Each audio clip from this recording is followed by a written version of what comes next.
Bonjour et bienvenue sur la chaîne Nutrition Consciente. Aujourd'hui une nouvelle vidéo et on va parler d'un aliment en particulier, la baie de goji. Donc la baie de goji c'est un peu, on peut le classer dans la liste des super aliments. Et c'est un aliment du coup qui est apparu il y a quelques temps, quelques années, au début dans les pharmacies, puis maintenant ça s'est démocratisé dans les magasins bio, diététiques et puis même les grandes surfaces.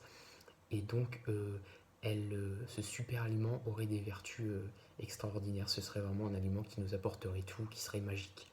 Et donc, en fait, on va revenir un peu sur l'histoire de cet aliment, sa composition vraiment nutritionnelle, ce qu'elle apporte réellement, et est-ce que c'est vraiment un super aliment, un aliment miracle. Est-ce que c'est intéressant à manger. Donc, comme d'habitude, j'ai encore des notes, donc vous m'excuserez si je baisse un peu la tête. Et donc en fait, pour revenir au tout début, donc la baie de goji, donc c'est une baie, donc ça vient d'un arbre. Cet arbre s'appelle le lisier, et donc c'est une baie qui vient de Chine. Et en fait, donc traditionnellement dans la médecine chinoise, on lui prêtait des vertus extraordinaires, dont l'immortalité. Et donc c'était beaucoup utilisé dans cette pratique de la médecine chinoise. Donc voilà un peu pour l'histoire. Et donc en fait, c'est apparu petit à petit, donc c'est un peu une histoire, oui, l'aliment qui était caché, qu'on a découvert, donc on en a fait toute une histoire, alors que c'est quelque chose qui est utilisé depuis des centaines d'années en Chine.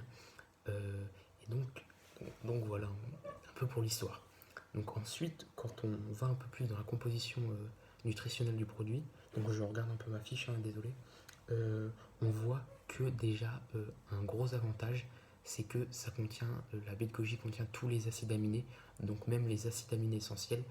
C'est quelque chose qui est super intéressant parce que, surtout pour les végétariens, quand on va vraiment pas manger de protéines animales, on sait qu'il faut associer des légumineuses, des légumes secs avec des céréales pour avoir vraiment tous les acides aminés essentiels euh, réunis, on va dire, à consommer.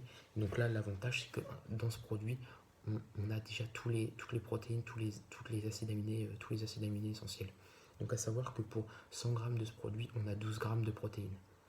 Ensuite, on va retrouver à l'intérieur les 21 oligo-éléments aussi. Donc ce qui est intéressant, donc pour le moment, on a tous les acides aminés, on a tous les oligo-éléments. Donc c'est quand même un produit pour le moment qui a l'air quand même pas trop mal. Après, on va retrouver dans ce produit une particularité, c'est qu'il est très riche en bêta-carotène. Donc j'avais expliqué dans une précédente vidéo que souvent la bêta-carotène, on pouvait le repérer parce que c'est une couleur orange, grâce à la couleur orange qu'on peut retrouver sur les abricots, sur la carotte. Donc là, la baie de goji, c'est plutôt un produit qui est rouge, mais qui contiendrait encore plus de bêta-carotène que la carotte. Et donc la bêta-carotène, c'est le précurseur de la vitamine A. Donc ce sera encore un des avantages en plus de ce produit.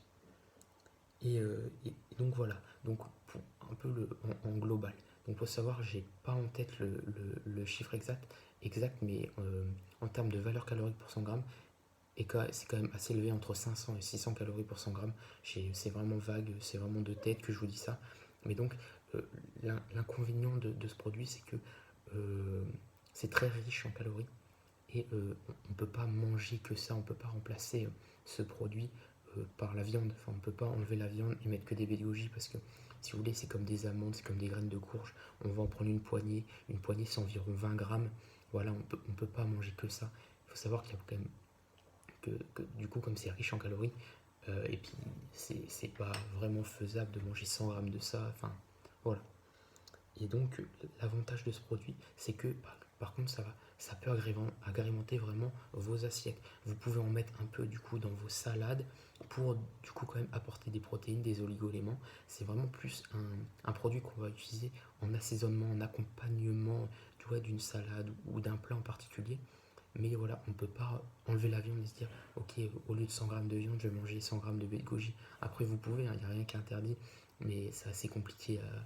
Enfin, je pense que c'est pas vraiment tenable, on va dire. Donc voilà.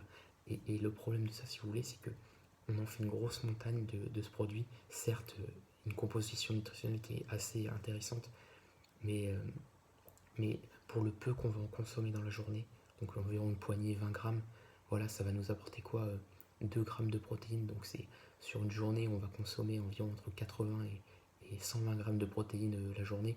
Voilà, 2 grammes, ça peut faire la différence. C'est intéressant, Mais voilà, c'est pas pour c'est quand même assez limité dans la fourchette, quoi. Mais voilà, donc en gros, ça reste un aliment qui est intéressant, que vous pouvez consommer. Donc encore une fois, je suis pas diététicien, je suis pas médecin, je suis pas nutritionniste. C'est que des conseils que je vous apporte comme ça, vu de ma vision des choses. Mais c'est pas un aliment qui est interdit, que vous pouvez consommer. Mais voilà, savoir que ça va pas révolutionner votre santé, votre vie ou quoi que ce soit. Voilà, je vous dis merci pour votre écoute et puis à bientôt pour la prochaine vidéo. Au revoir.